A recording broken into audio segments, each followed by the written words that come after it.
किसी भी परिस्थिति में तुम्हारे मन में कमजोरी नहीं आनी चाहिए। चाहे जैसी परिस्थिति तुम्हें याद होना चाहिए, ये इष्ट के द्वारा पास करके भेजी हुई परिस्थिति, मैं डगमगाऊं क्यों, मैं भयभीत क्यों हूं? कोई न कोई बहुत मंगल विधान मेरे इष्ट ने भेजा परिस्थिति, इसलिए मैं मस्ती से रहूंगा, चाहे जितनी बुरी स्थिति क्यों ना आ जाए। हृदय में या बाहर परिस्थिति, स्थिति या परिस्थिति, संतुष्टा येन केनवा, ये बहुत बड़ी बात है। क्योंकि इष्ट ने भेजा है ना, चयन किया इष्ट ने, किस लिए? होगा कोई उनका विधान, मंगल विधान, शांत प्रसन्न मुद्रा, कभी खिन्न नहीं, निकल जाएगी परिस्थिति और स्थिति भी। कभी कभी अंदर में भी स्थिति गड़बड़ होती है, बाहर भी परिस्थिति। इन्हीं के वचन अभी सुनाए थे पीछे। पापियों का ऐश्वर्य बढ़ता है।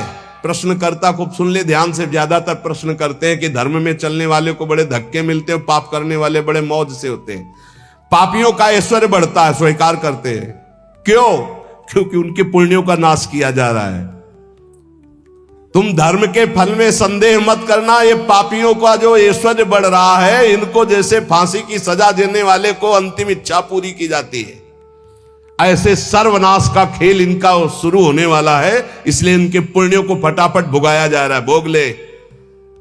हम तो अपनी भाषा में कहते थे एकांतिक में कि जैसे चार आदमी दो हाथ पकड़ के दो पैर पकड़ के ले जा रहा है, आप कह रहे हो धन्य है, ना लिफ्ट से जा रहा है, ना पैदल जा रहा है, चार आदमी की गोद में जा रहा है, 8वीं मंजिल पर ले जाए, धन्य है उसका। धन्य नहीं है, ऊपर जाके पटकने जा रहे हैं नीचे। अब बताओ, ले जाते समय तो तुम देख रहे हो कि ना लिफ्ट में है ना पैर से चल रहा है, कितना सौभाग्य है। लेकिन परिणाम पता है आपको? ये चार लोग उसको ऊपर 8वीं मंजिल में ले जाकर पटकने जा रहे हैं। अब क्या लगेगा? धन्य नहीं लगेगा, बड़ेगा दुर्भाग्य है, मरेगा जाके। ऐसे ही पापी आदमी जब चारों खाने में हरा भरा नजर आवे ना, बढ़ता नजर आवे, तो आप हाथ जोड़ के शोक मगन होना, अब मरेगा ये जाके। ये चार जो ले जा रहे ना, ये ऊपर से पटकेंगे जाके। चारों तरफ हरा भरा, जिधर देखो उधर माला माल, जय जय जय जय, दिया सलाई लग रही सुकृत में, पुण्य में, क्योंकि पाप कर रहा है, अब भस्म होगा। कभी कभी गुरुजन जब समझाते हैं और जब देख लेते हैं ना कि बहुत पैंग लंबी बढ़ गई, तो मौन हो जाते हैं, नहीं समझता जीव। इसीलिए भगवान भी चुप हो जाते कि पहले जल ले। अच्छा, भगवान जानते कि तू मेरा अंश जलेगा, है नहीं, तेरी कपड़ा जलेगा। ये नयनम छिन्दन्ति शस्त्राणि नयनम दहति पावकहा न चैनम क्लेदयन्त्यापो न शोषयति मारुता। भगवान का बच्चा आग नहीं जला सकती, शस्त्र नहीं छेद सकता, जल नहीं डुबो सकता, वायु नहीं सुखा सकती। तो अगर डूब रहा है, मर रहा है तो मर, क्योंकि आत्मा को कुछ होना नहीं, और तेरे पाप किया है तो भोग। भगवान ऐसे देख रहे हैं। तुम कहोगे बड़े दयालु है, नहीं, इस समय दयालु नहीं। दयालु जान रहे कि मेरे अंश को कोई फर्क नहीं पड़ना, शरीराभिमानी पाप किया है, भोग ले। इसलिए वो अग्नि रूप भी हैं, वो जल रूप भी हैं, वो अपने में ही डुबो रहे हैं। किसको? अपने आप को। तुम्हें क्या फर्क पड़ रहा है? कुछ नहीं। हमारी भाषा समझ लो। कहें भगवान अब कहां गया, क्यों नहीं बचाया इनको, क्यों बचाए? उस समय जब उपदेश कर रहे थे कि ऐसा नहीं करना, तब तूने माना, नहीं माना तो भोग। तो बोले दया क्यों नहीं है? दया इसलिए नहीं कि असली वाले को जलन नहीं होगी और नकली वाला बचेगा नहीं। क्या? ये नकली है, यही जलेगा। असली जो भगवान का अंश है, उसमें कोई ताप नहीं लगता। तो इसलिए भगवान शरीर, जैसे ये कपड़ा जल जाए तो अपने को क्या फर्क पड़ेगा, हम तो बच गए। बोले बड़ी कृपा, हम बच गए, कपड़ा जल गया। ऐसे ही कपड़ा जलता है, हम बिल्कुल नहीं जनते, हमें न कोई शस्त्र छेद सकता है, ना अग्नि। तो ये जब भगवान का अंश जीव है, भगवान ये जानते, इसलिए दया नहीं करते। अब कोई सही ढंग से चले और फिर उसके कपड़े में भी खरोच आने की बात होगी तो भगवान नहीं आने देंगे। और तुम दूसरों के शरीरों को भून भून के चटनी के साथ खाओ तो बिना चटनी के आग तुम्हें भून देगी। हमारी बातें बुरी लगेगी, लेकिन लिख लो, बिल्कुल फायर विकेट तब आएगी जब भून के तैयार हो जाओगे। पहले बूंद नहीं पानी मिलेगा, क्योंकि तुमने चटनी लगा के खाया है। वो अग्निदेव बिना चटनी के तुम्हें खा जाएंगे, क्योंकि वही अग्नि भगवान का स्वरूप है। इसीलिए कहते हैं कि होश में ये मांस खाना, मदिरा पीना, व्यभिचार करना, पापाचरण करना बंद कर दो। प्रभु अभी तक जो हुआ अब लो नसानी, अब ना सही हो, नहीं खतरे में हो तुम पक्का। तुम्हें नहीं दिखाई दे रहा है, कोई अविनाशी शरीर नहीं तुम्हारा। इस शरीर के लिए पापाचरण करके कभी सुखी नहीं हो सकते। तो पापियों के ऐश्वर्य को देखकर अधर्म को धारण करने वाले कभी संदेह मत करना। इनको ऐसे सुख दिया जा रहा है जैसे फांसी की सजा देने वाले को अंतिम इच्छा पूर्ति की जा रही है। बुद्धि बदल जाती है, बुरी दशा आने के पहले बुद्धि बदली जाती है। आप ना आवे ताई तहां ले जाए, वहीं ले जाएगी जहां उसका नाश होना है। बहुत सावधानी से, कोई गलती हो जाए, कोई पाप हो जाए तो तत्काल महापुरुषों से मिलो, संतों से, कि हमने ये अपराध कर दिया, उसका प्रायश्चित बता दो या हमें दंड दे दो और आगे से कभी नहीं करूंगा, अब मुझे उपाय बता। वो जो बोले, वृंदावन की परिक्रमा लगा लो, उपवास कर लो, ऐसा कर लो, बस बिना विचारे कर दो। उनके वचन से पाप नष्ट हो जाएंगे। क्रिया मात्र तो केवल एक निमित्त है, उनके वचन की तुम ये कर लो, ये ठीक हो जाएगा। तुम्हारा जीवन नष्ट नहीं हो पाएगा। यदि कोई गलती हो जाए तो उसका प्रायश्चित कर लो। देखो, जो भगवान का भजन करते हैं, कभी भगवान से कुछ मांगते नहीं, उनकी पूरी जिम्मेवारी भगवान स्वयं ले लेते हैं। अगर तुम मांगना ही है तो भगवान से भजन मांगो, भजन कि मेरा निरंतर भजन बनता रहे।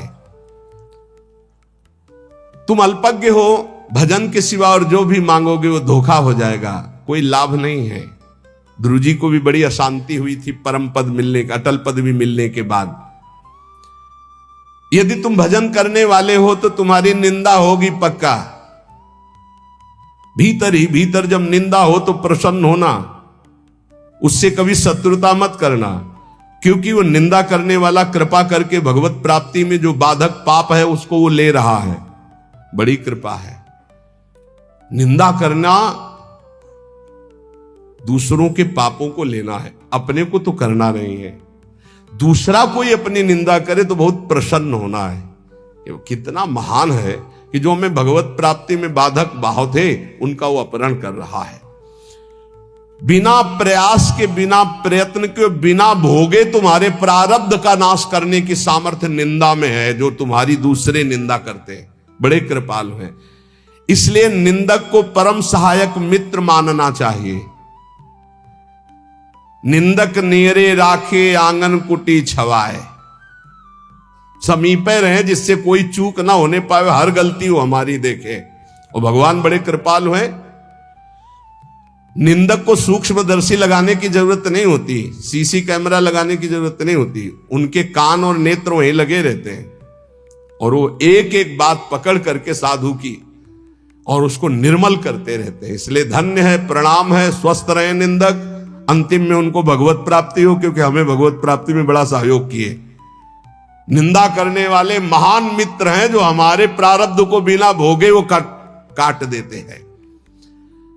दूसरों की निंदा करने से जो हमारे पाप नष्ट होते हैं, अपनी प्रशंसा करने से अपने पुण्य और तप नष्ट हो जाते हैं। अपने मुख से कभी अपनी प्रशंसा न करे, दूसरे जो हमारी निंदा करते हैं उसे चैन से, आनंद से सुन ले कि हमारे ऊपर भगवान की बड़ी कृपा है, बड़ा पावन किया जा रहा है। जब तक तुम्हें आत्मानंद का अनुभव न मिले, भगवदानंद का अनुभव न मिले, तब तक विषयानंद से दूर रहना, विषयानंद के भोगी पुरुषों से दूर रहना। भगवदानंद का अनुभव करने वाला चक्रवर्ती सम्राट को भी एक तिनके के बराबर समझता है। सुरपति नरपति लोकपति जिनके भावे घास। भगवदानंद का अनुभव करने वाला चक्रवर्ती सम्राट को वही तिनके के समान समझता है। अब अंदर से देख लो, प्रभु के प्रति भाव है या धन के प्रति या पद के प्रति, तो वैसे ही हो जाएगा। भगवदानंद जिसको अनुभव हुआ, सुरपति नरपति लोकपति जिनके भाव है घास, ये बात अंदर से समझो। अपमान किसी का करना नहीं, पर अंदर से किसी के प्रति ऐसा भाव न रहे कि धन को लेकर, रूप को लेकर, अभिनय को लेकर, पद को लेकर के हमारा गर्व है कि हमारे पास अमुक आए, हमारा गर्व है कि हमारे पास परमहंस आए, अवधूत आए। हमारा गर्व, ये उनका सौभाग्य है कि उनको एक बार इस रज में माथा रखने का सौभाग्य मिला। ऐसा करो कि अब कुछ करना न पड़े, ऐसा करो कि मां के गर्भ में वास अब ना करना पड़े, ऐसा करो कि मनुष्य जन्म अभी आखिरी जन्म हो और हम श्री भगवान को प्राप्त हो जाए। अगर माली से संबंध रखोगे तो पुष्प वाटिका का कोई भी फूल तुम चयन कर सकते हो। ऐसे ही यदि तुम भगवान से संबंध रखोगे तो अनंत ब्रह्मांड भगवान की पुष्प वाटिका है। किसी भी ब्रह्मांड में स्वतंत्र रूप से तुम जा सकते हो। कैसे? जैसे माली के होकर बगीचे में घूमो, आनंद ले रहे हो, कोई फर्क नहीं पड़ता। लेकिन एक जंगल में जाके भटक गया है वो, और एक जो माली के साथ उसी जंगल में आनंद ले रहा है वो, एक जो जेल में कैदी बना है वो, और एक जो जेलर बनकर वहां कैदियों के बीच में है वो, दोनों में अंतर है। अब कैदी बन के नहीं रहना, अब जेलर बन के रहना है। अब भटकना वाला नहीं स्वरूप है, अब माली के साथ रहकर भ्रमण करना है, आनंद लेना। अनंत ब्रह्मांड मेरे स्वामी के हैं और स्वामी की स्मृति के साथ कोई भय नहीं। अब ये कर्म बंधनों की जेल में नहीं रहना, ये मनुष्य शरीर पाकर अब स्वतंत्र होना है। ये बात अंदर बैठा लो। विषयी का संग साक्षात काले सर्प के संग के समान समझो। विषयी पुरुष का संग, ये विषयी पुरुष विष के समान है। इनके स्पर्श से, इनके संभाषण से, इनके दर्शन से इनके शरीर में चिपटे रहते हैं ऐसे परमाणु, जो तुम्हारे अंदर आएंगे और तुम्हारे भजन को जलाकर राख कर देंगे, भजन की वृत्ति को जला के राख कर देंगे। जितनी जल्दी हो सके अपने को जलने से बचाना चाहते हो तो विषयी पुरुषों का संग छोड़ दो। संगम त्यजेत मिथुन व्रति नाम मुमुक्षु, बहुत बड़ी बात है, इसको अंदर से समझ लो।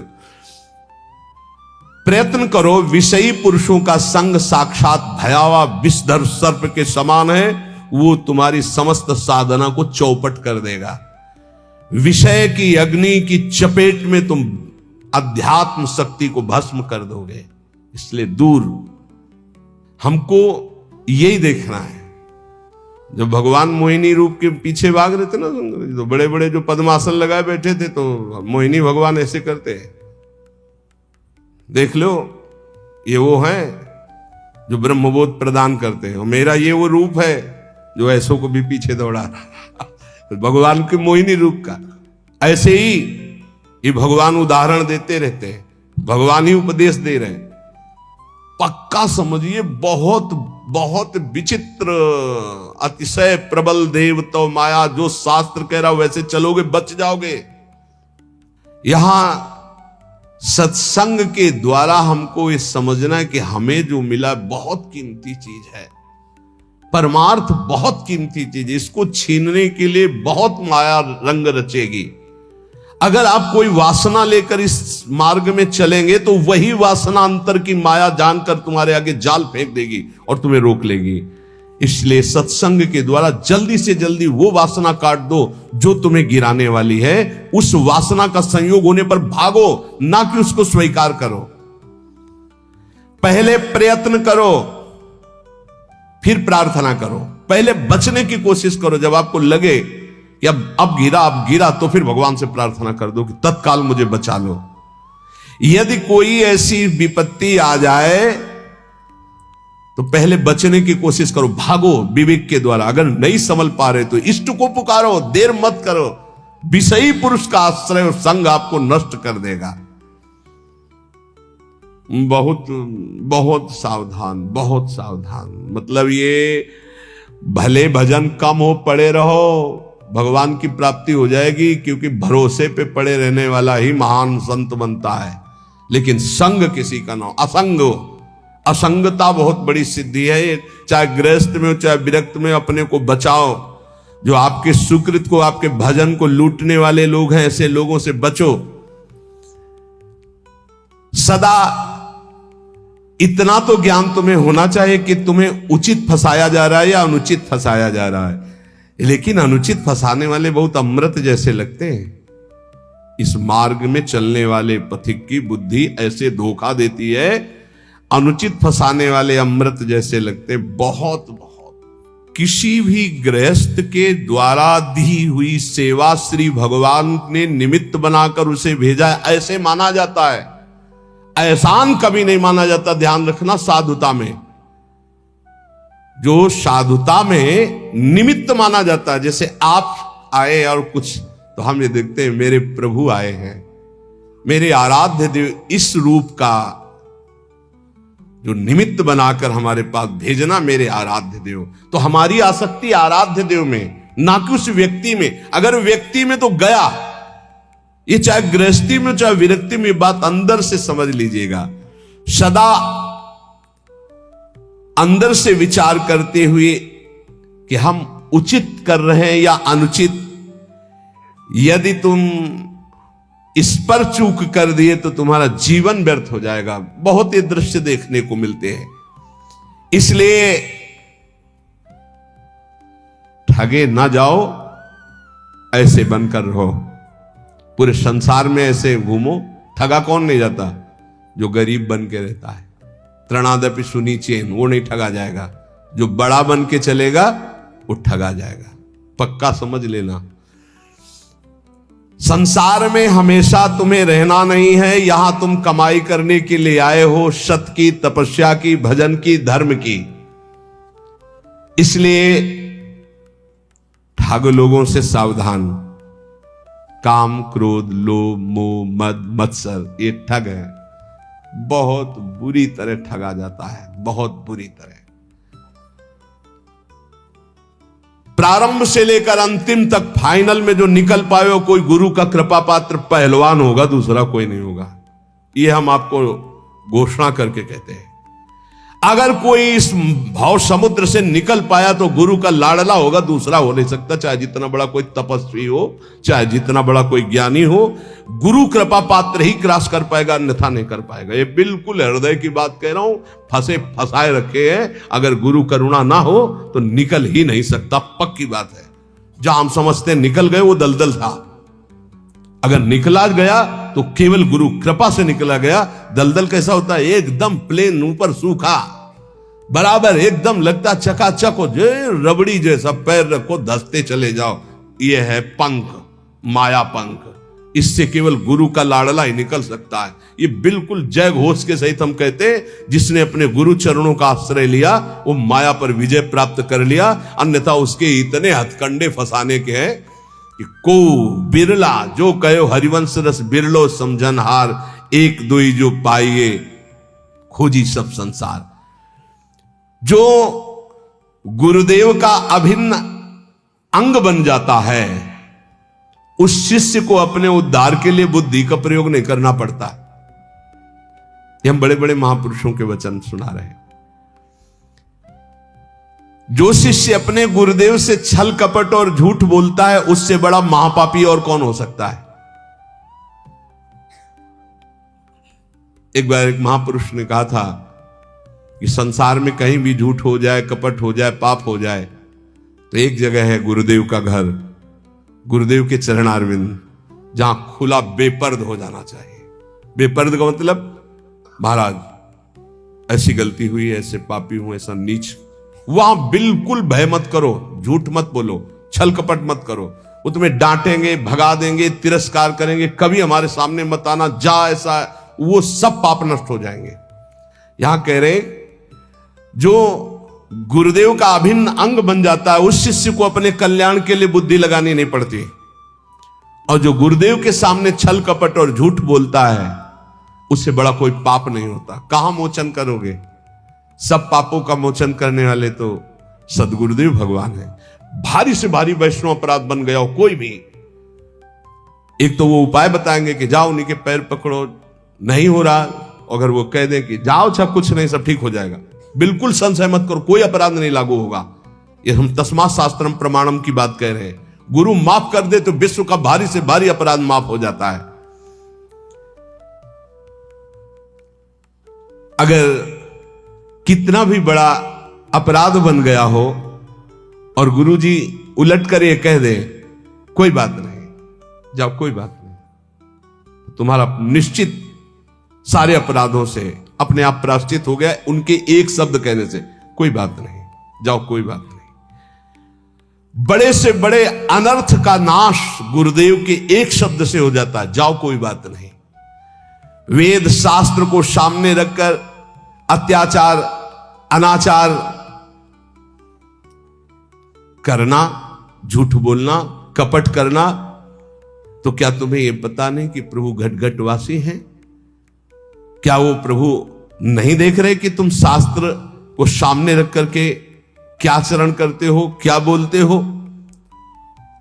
तो शास्त्र, गुरुदेव यही तो तुम्हारे कल्याण के लिए है। कम से कम शास्त्र का प्रवचन, शास्त्र की वार्ता और गुरुदेव के शब्द, गुरुदेव के प्रवचन, गुरुदेव की वार्ता, इसी तो अपने जीवन में सत्य मानकर उतारो। एक मनुष्य ने प्रश्न किया गुरुदेव से कि महाराज, भगवान नाम से सुना है कि सब काम हो जाता है, तो फिर संध्या, तर्पण, यज्ञ, दान ये सब करना चाहिए कि नहीं करना चाहिए?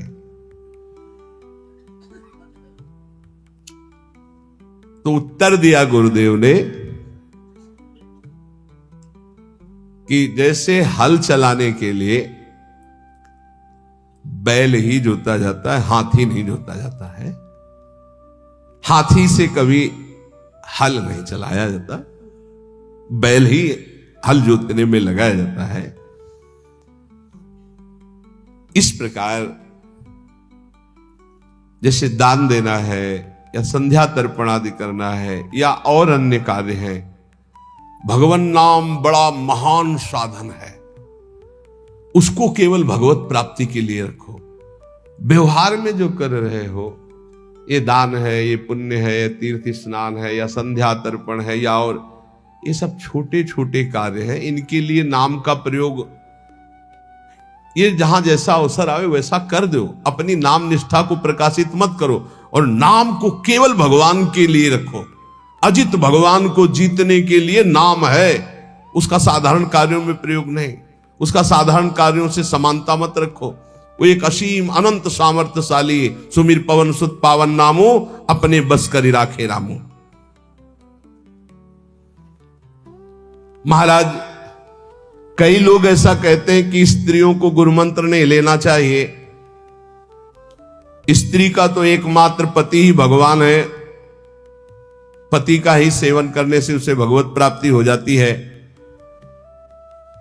तो ये कहां तक सत्य है महाराज?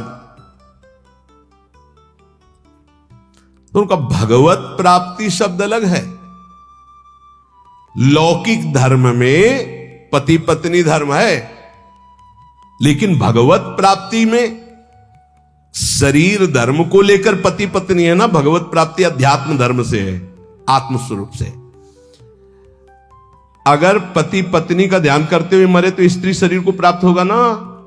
पुरंजन को देखो भागवत में पढ़ के, और अगर स्त्री पति का ध्यान करते हुए तो पुरुष शरीर को जाएगी ना, पुरुष शरीर अगला बनेगा, योनि से तो मुक्त नहीं होगा ना, योनियों से तो मुक्त नहीं होगा।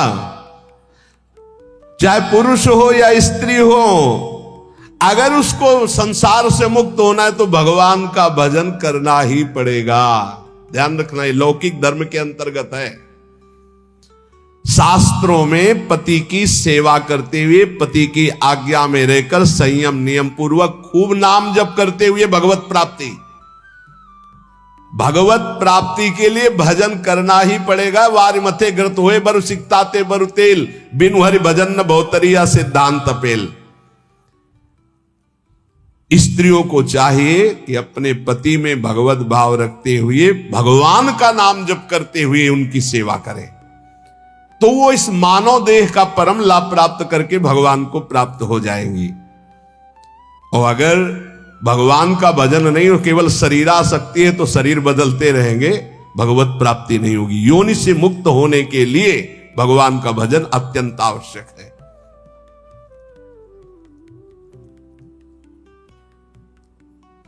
पति यदि परमात्मा का ध्यान करता है, स्त्री भजन नहीं करती, तो कहते हैं कि पति का हिस्सा पत्नी को मिल जाता है। ये छोटे छोटे इसलिए प्रश्न प्रायः ये सबके रहते हैं, ये भी प्रश्न हुए। देखो, ये लौकिक पुण्य की बात है, लौकिक पुण्य की बात कि भाई दान कर दिया पति ने 5,000 रुपए वहां प्रयाग में जाकर, पत्नी घर में है तो 2,500 के उसके आ जाएंगे, पुण्य 2,500 का। लेकिन भगवान का भजन स्वयं करने से मुक्त होगा। भगवान की प्राप्ति, जीवन मुक्तता स्वयं भजन करने से होगी। पति परमात्मा का ध्यान करेगा तो परमात्मा को प्राप्त होगा, पत्नी परमात्मा का ध्यान करेगी तो परमात्मा को प्राप्त होगी। भगवत प्राप्ति एक अलग चीज है। और यदि अन्य कोई ध्यान होगा तो वह संसार में ही जन्मेगा। स्त्री यदि शरीर का ध्यान करते हुए पति के मरे तो भगवत प्राप्ति हो जाएगी क्या? शरीर की प्राप्ति होगी। पुरुष स्त्री शरीर का ध्यान तो स्त्री शरीर की प्राप्ति। भगवत प्राप्ति के लिए सिर्फ भगवान का भाव। अब वो चाहे मंदिर में मान लो भगवान, चाहे पति में भगवान मान लो, चाहे पुत्र में भगवान मान लो, चाहे कुत्ता में भगवान मान लो, जहां भी तुम्हारा भाव बने। अगर देखो नामदेव जी ने कुत्ते में भगवान माना तो भगवान मिले ना, खंबे में भगवान माना तो भगवान मिले ना। भगवान के भाव से ही मुक्ति है, भगवान के भाव से ही भगवत प्राप्ति है। ये साधारण पुण्यों का हिसाब किताब भले हो जाए, भजन का नहीं। भजन तो करोगे तो भगवान की प्राप्ति होगी। हाँ, अब जैसे कहा जाता है 21 पीढ़ियां तर जाती हैं, तो ये उसको सरकारी आदमी जो होता है उसके माता पिता को फ्री ट्रेन में नहीं होता है, परिवार के जनों को फ्री नहीं होता, तो ये है फ्री। पत्नी अगर भगवान का भजन करेगी तो उसके माता पिता का जो कुल है उसको उतारेगी। पति भगवान का भजन करेगा तो अपने माता पिता के कुल को उतारेंगे, और दोनों मिलकर भजन करेंगे तो दोनों कुलों को उतार देंगे। भजन प्रत्येक जीव को स्वयं करना होगा, स्वयं से भगवत प्राप्ति होगी। अगर भजन नहीं करोगे, तुम्हारी जिह्वा में नाम जप नहीं चलेगा तो बात नहीं बनेगी। माता पिता कुल परंपरागत वो भगवान की बनाई हुई मर्यादा है, उससे पार होता है।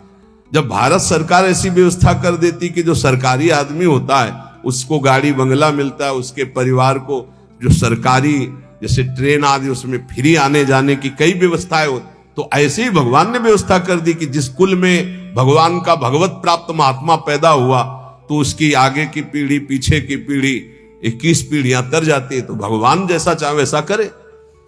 लेकिन यहां जो प्रसंग चल रहा है कि पति भजन करे, पत्नी मनमानी करे तो पत्नी नरक जाएगी और पति भगवान को प्राप्त होगा। पत्नी भजन करे और पति मनमानी करे, शराब पिए इधर उधर करे तो पति नरक जाएगा, पत्नी भगवान को प्राप्त होगी। क्योंकि लौकिक संबंध ये है, पारलौकिक तो हम सब भगवान के अंश है ना। ये वर्दी केवल स्त्री पुरुष की है। हमारा भाव समझ लिया जाए कि स्त्रियां अपने पति की सेवा में रहें, पति को भगवान का स्वरूप माने और खूब भगवान का नाम जप करें। श्री कृष्ण का स्वरूप मानकर पति की सेवा करना और श्री कृष्ण नाम जप करना, इन दोनों बातों से उनको भगवान की प्राप्ति हो जाती है। ध्यान दीजिए, स्त्री को जब मृत्यु का समय आता है तब पति के बाह्य स्वरूप का ध्यान नहीं, पति के आंतरिक स्वरूप का, आंतरिक स्वरूप श्री कृष्ण, उनका ध्यान करते हुए शरीर छूटे तो भगवान की प्राप्ति हो जाती है। बार बार मृत्यु के चक्र से बचने के लिए एकमात्र परमात्मा का ध्यान, चाहे स्त्री हो चाहे पुरुष, आत्यंतिक मृत्यु से छुटकारा केवल भगवान के भजन से मिलता है। इसलिए कोई भी हो, भगवान का नाम जब निरंतर करो, सब कल्याण ही कल्याण है। ये जो महापुरुषों के अलग अलग संतों की हम बातें चयन करके लाते हैं, आपको सुनाते हैं, आप इनका मनन कीजिए और अपने जीवन में उतारिए। यहाँ के सत्संग का एकमात्र उद्देश्य है भगवत प्राप्ति।